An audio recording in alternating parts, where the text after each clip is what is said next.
Hello, this is Charles Scoville, your Golden Harvest agronomist with your Focus Friday here on Friday, May the 3rd. And this week, I want to cover a couple different items. First of all, I'm going to give you an update on that experiment we talked about last week with the GHX app. I want to talk about some questions I'm getting from producers, specifically around product placement this week. And finally, I have another guest speaker with us this week. It's a gentleman who has entered the NCGA contest for many years and has actually won some awards. He's going to give us some hints to success. But I want to jump right in and talk about, last week we said we had some corn, quote unquote, planted March 1st, just for the opportunity to get a track that through the GHX app. And so the tracking on that right now shows us that corn would have accumulated currently 91 heat units. So we're real close to early planted corn being ready to emerge, but not quite there here in mid-Michigan. The soil temperatures, it tells me, is 56 degrees. So from a 50-degree necessity for germination, we're certainly in good shape there, and we're gaining heat units left and right right now as we're headed a little bit ahead of normal for temperatures. Interesting enough, though, soil moisture is, according to the GHX app, at 23%, which is below normal, which should be around 36% right now. Now, we are recording this on Thursday, and we're seeing some dust flying out there, but expect if you're listening to this on Friday, you're sitting in the rain thinking, I'd rather have a little bit more dust flying to try to get some more of this crop in the ground. But we're going to do the best we can, what Mother Nature will allow. Secondly, wanted to cover the questions I'm getting right now are all about product placement. Folks are just wanting to get it right. And we know we've got one chance to get it right. And interesting questions actually around root type. And one of the cool things we do within Golden Harvest is we actually rate our hybrids based upon 3 different root types: penetrating, modified, and fibrous.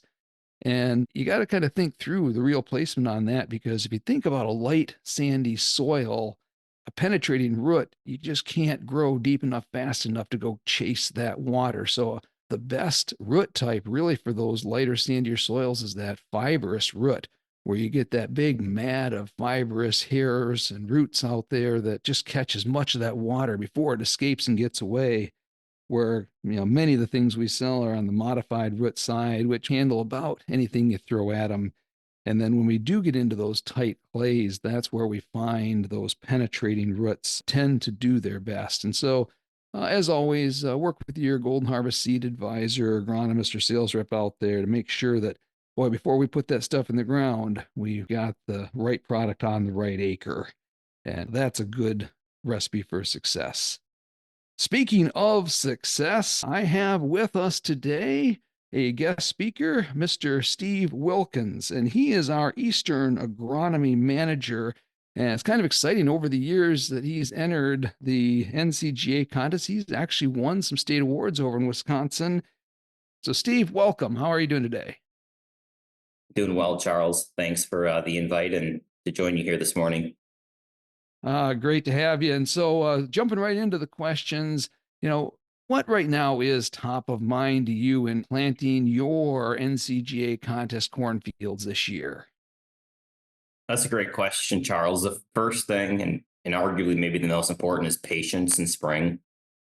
We talk, as myself and agronomists, all the time about the importance of the planter pass, making sure that we have the right conditions, is the best conditions that we possibly can when you look at contest type yields, because our spacing, our emergence, and the uniformity that we need to get there really sets the rest of the year as far as yield potential. So in many cases, I would say our fields or our plots are made or broke with the planter pass. And as we're sitting here in early May, that is the number one priority that would be on top of my mind. I couldn't agree more. We get one chance to get it right each year there, and contest corn is especially important that way. We sometimes learn the most from the times where we do make mistakes out there, and I'm sure that you've probably looked back on some things and said, maybe I should have tried something different there. But thinking back, What is the biggest mistake that you've made in trying to win this contest that others might avoid?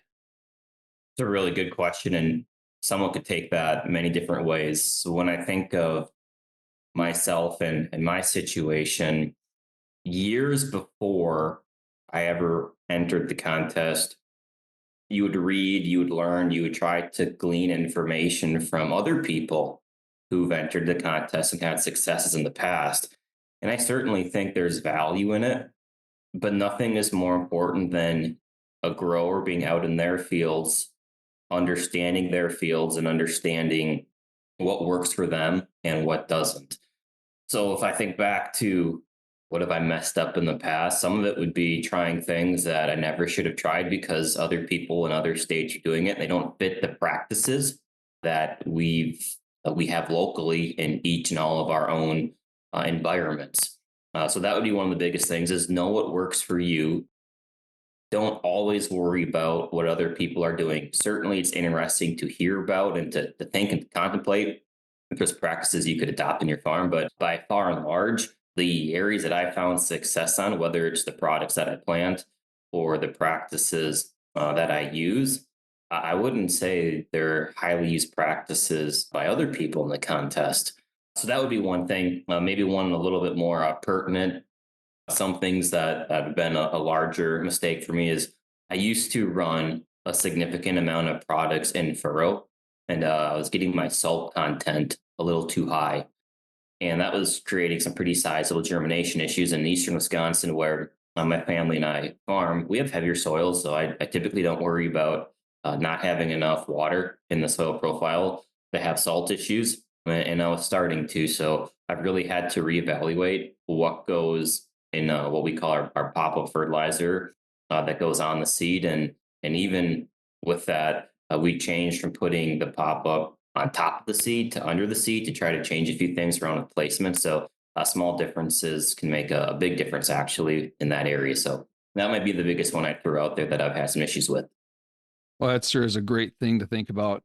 And as we get our listeners to think about growing more yields on their own farms there, we've had a lot of folks over the last couple of years that have entered Golden Harvest corn in the NCGA contest here in Michigan. And we're always looking for more people to do that. So I guess my final question for you is, if I'm going to try this for the very first time this year, what advice would you give them for getting started? Michigan's had some really strong success over the years. And even though it's a very diverse state, there's a lot of yield potential and some very high yields that have come from the state of Michigan and the corn grower. So certainly the yield environment is there to really push yields into the national type category, 400 bushel range. For a first time grower, someone new to it, if you're a little bit unsure about maybe the field or even a hybrid that you want to enter, I would base a lot of it off of my early season stand counts and my observations with emergence. The challenge that many of us have as growers is when our first planted corn is emerging and we should be in the field looking at it, we're still on the tractor planting or we're in the sprayer, and we have a lot of other things going on that are competing for our time. But if you have the opportunity, start to select and pick your fields based off of where you have the most even and uniform emergence.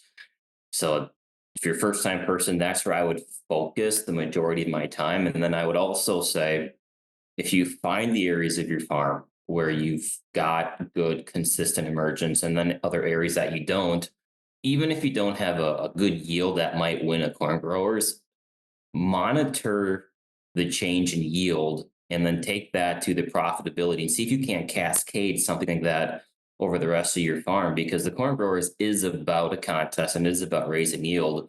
But for many of us like myself and even the customers you work with, Charles, it's about increasing the overall yield and profitability of the growers that we work with and their farms as well. So I think that is the most important part of any yield contest, specifically even the corn growers here. Well, Steve, that is some excellent advice, and I really appreciate you taking the time to jump on the podcast with us here today. And keeping in mind that it's not always just a single field, but we need to pick from the best field out there for that contest field this year. So with that, I just want to wrap things up today and say, be spending this time, if it is raining out there, making sure you get those products placed in the right fields. Look at those root types. And at the end of the day, we got one chance to get it right. So let's be patient, let this soil dry back out again, and hit her hard as soon as we can. With that, this is Charles Scoville, your Golden Harvest agronomist, with your Focus Friday. Have a great week.